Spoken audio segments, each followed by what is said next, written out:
നിന്നിലേക്ക് ഭാഗം 79. 7 ആയപ്പോഴാണ് പിന്നീട് ഭദ്രയും വിച്ചുവും താഴേക്ക് ഇറങ്ങി ചെല്ലുന്നത്. പാറു അപ്പോഴേക്കും അവർക്ക് ചായ എടുത്തിരുന്നു. ചായ കുടി കഴിഞ്ഞതും മിത്രയും ഐശുവും ചേർന്ന് ഭദ്രയ്ക്ക് വീട് കാണിക്കാനാണെന്നും പറഞ്ഞ് അവളുമായി പോയി. ദേഹം അനക്കണ്ട ശ്രീ, ശിവ മിത്രയോട് പറഞ്ഞു. മിത്ര തലയാട്ടി. അവരെ അവരുടെ ലോകത്തേക്ക് പറഞ്ഞുവിട്ട് ശിവ വിച്ചുവിനെയും സാഗറിനെയും കൂട്ടി സോഫയിൽ വന്നിരുന്നു. രാത്രി ആയിരുന്നിട്ടും പുറത്ത് തൂക്കിയിട്ടുള്ള അലങ്കാര ബൾബുകളുടെ വെളിച്ചത്തിൽ എല്ലാം കാണാൻ ഒരു പ്രത്യേക ഭംഗി തോന്നി ഭദ്രയ്ക്ക്. എങ്ങനെയുണ്ട്? ഭദ്രയ്ക്ക് ഇഷ്ടായോ ഞങ്ങളുടെ വീട്? ഐശു ഭദ്രയോട് ചോദിച്ചു.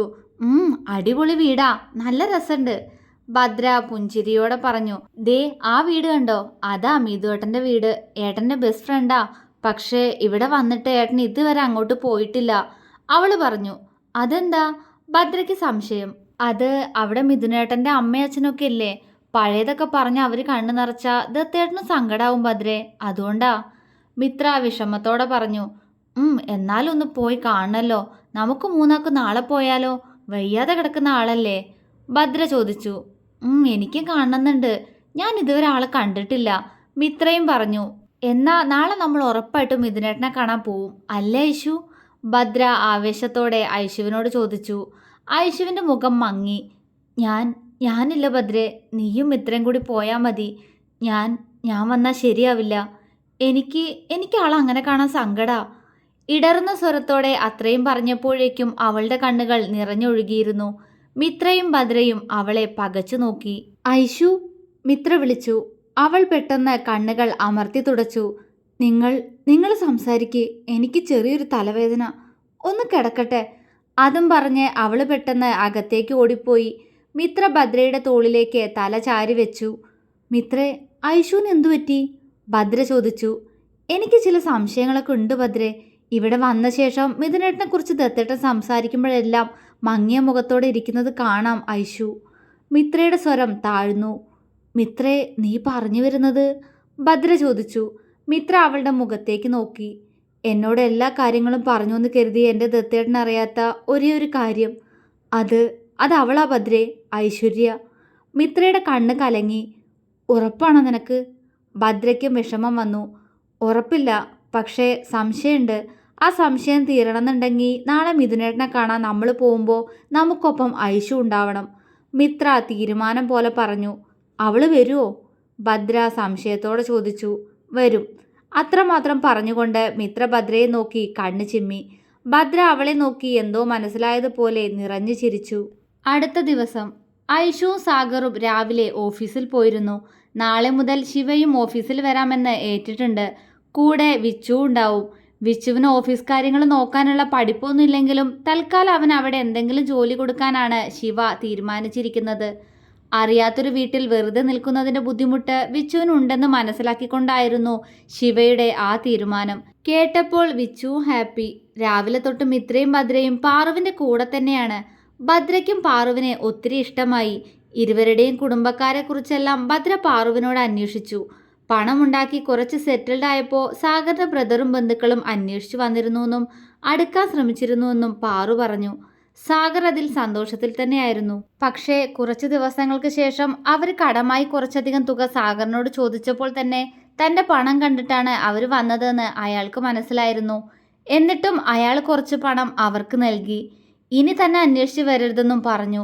അതുകൊണ്ട് തന്നെ അവിടുത്തെ മമ്മിയോടല്ലാതെ മറ്റാരോടും ഇപ്പോൾ കോണ്ടാക്റ്റ് ഇല്ല.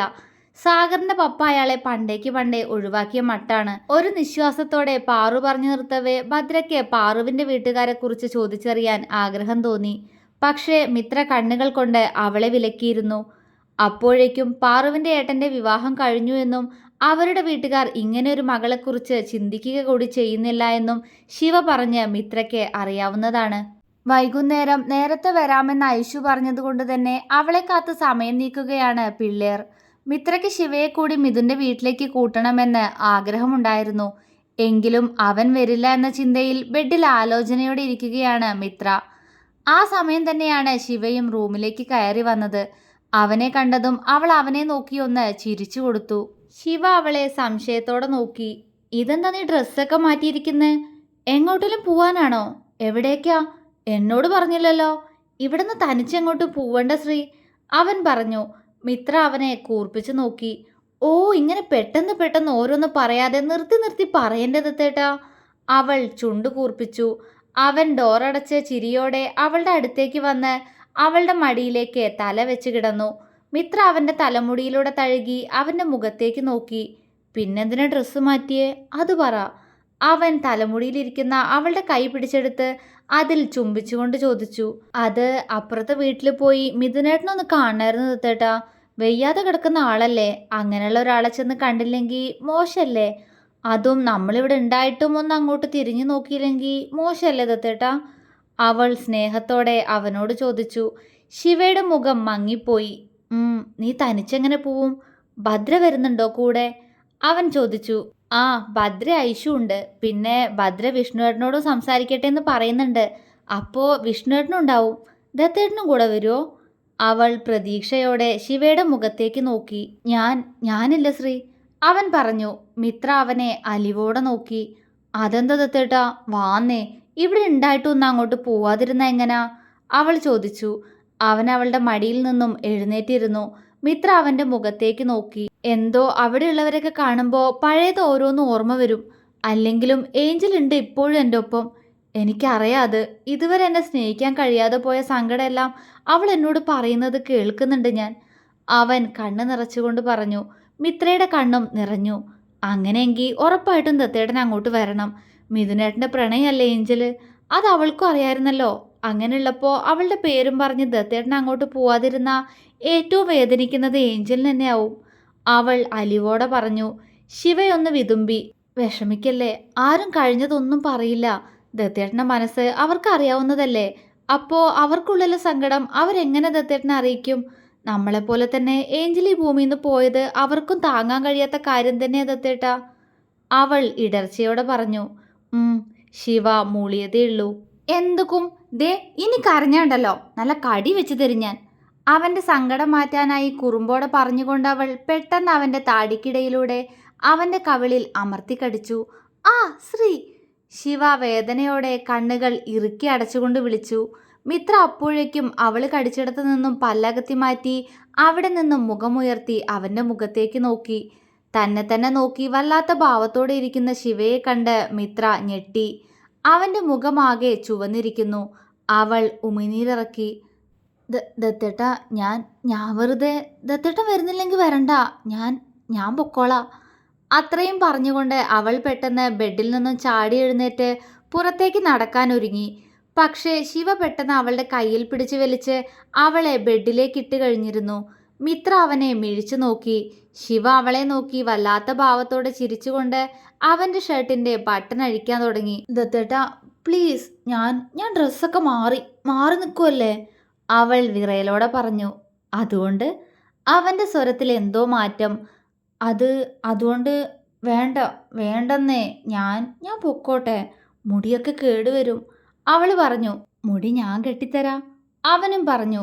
ഒപ്പം അവളുടെ കാലിൻ്റെ അടുത്തായി വന്ന് അവളുടെ കൊലുസിലൊന്ന് തട്ടി ശിവ. അവൾ പെട്ടെന്ന് കാലുള്ളിലേക്ക് വലിച്ചു. അപ്പോൾ ഡ്രസ്സോ? അവളിൽ പെട്ടെന്ന് കുറുമ്പ് നിറഞ്ഞു. അതും ഞാൻ ഇട്ട് തരാം. അവനിലും കുറുമ്പായിരുന്നു ആ നിമിഷം. എന്നാലും വേണ്ട. തൻ്റെ അടുത്തേക്ക് വരുന്നവൻ്റെ നെഞ്ചിൽ പിടിച്ച് തള്ളിക്കൊണ്ട് അവൾ പറയവേ അവൻ അവളുടെ ഇരു കൈകളും ഒരുപോലെ കൂട്ടിപ്പിടിച്ച് മുകളിലേക്ക് ഉയർത്തിയിരുന്നു. ദത്തേട്ടാ, മിത്ര ചിണുങ്ങി. ശിവ അപ്പോഴേക്കും അവൻ്റെ വലത് കൈ ഉപയോഗിച്ച് അവളുടെ ടോപ്പ് അവളുടെ വയറിൽ നിന്നും മുകളിലേക്ക് ഉയർത്തിയിരുന്നു. മിത്ര പിടച്ചിലോടെ അവൻ്റെ മുഖത്തേക്ക് നോക്കി. ശിവ അവളുടെ കയ്യിൽ നിന്ന് പിടിവിടാതെ തന്നെ അവളുടെ വയറിൽ പതിയെ ചുംബിച്ചു. മിത്ര മൂളി. ശിവയുടെ കൈകൾ അവളുടെ കൈകളിൽ നിന്നും അകന്നു. മിത്ര അവനെ പിടയ്ക്കുന്ന മിഴികൾ ഉയർത്തി നോക്കി. അതേസമയം തന്നെ ശിവ അവളിലേക്ക് അമർന്നിരുന്നു. മിത്രയുടെ കുറുമ്പുകൾ നിന്നു. കണ്ണുകളിൽ അവനിലേക്ക് അലിയാനുള്ള കൊതി. ശിവ പതിയെ അവളുടെ ചുണ്ടുകളെ കവർന്നെടുത്തു. മിത്രയുടെ കൈകൾ അവനെ ചുറ്റി വരിഞ്ഞു. അവളുടെ കവിളിൽ അമർന്ന ചുണ്ടുകൾ പതിയെ കഴുത്തിലേക്കും അവിടെ നിന്നും അവളുടെ മാറിലേക്കും മരിച്ചിറങ്ങവേ ശിവയുടെ കൈയാൽ പതിയെ അവളിലെ വസ്ത്രങ്ങളും അകന്നു മാറി. പതിയെ അവളിൽ ഒരു പെരുമഴക്കാലം തീർക്കാനൊരുങ്ങി ശിവ. ഇരുവരുടെയും ചിരികൾ മാറി അവിടെ അവരുടെ സീൽക്കാരങ്ങൾ ഉയർന്നു തുടങ്ങി. പതിയെ ശിവ മിത്രയിലേക്ക് പടർന്നു കയറി. മറ്റൊരു കൂടിച്ചേരൽ കൂടി. താഴേക്ക് സ്റ്റെപ്പ് ഇറങ്ങി വരുമ്പോൾ മിത്ര തനിക്കൊപ്പം നടന്നു വരുന്ന ശിവയെ കൂർപ്പിച്ചു നോക്കുന്നുണ്ടായിരുന്നു. അവൻ കള്ളച്ചിരിയോടെ അവളെ നോക്കി മീശ പിരിച്ചു. പോട ദുഷ്ട, ഞാൻ എപ്പോ ഒരുങ്ങി വരാമെന്ന് പറഞ്ഞതാന്നറിയോ ഭദ്രയോട്? വെറുതെ ഇരുന്ന് എന്നെ പിടിച്ച് പീഡിപ്പിച്ചിട്ട്. അവൾ അവൻ്റെ കയ്യിൽ ഒരു പിച്ച് വെച്ചു കൊടുത്തു. ശിവ പെട്ടെന്ന് അവളുടെ ഇടുപ്പിലൂടെ കൈയിട്ട് അവളെ തന്നിലേക്ക് ചേർത്തു പിടിച്ചു. അവൾ അപ്പോഴും അവനെ കൂർപ്പിച്ച് നോക്കുന്നുണ്ട്. ഞാനോ? നീ എന്നെ പ്രലോഭിപ്പിച്ചതല്ലേടി ഉണ്ടക്കണ്ണി? അവൻ കള്ളച്ചിരിയോടെ ചോദിച്ചു. ഞാനെന്ത് ചെയ്തു? ഒന്നും ചെയ്തില്ല.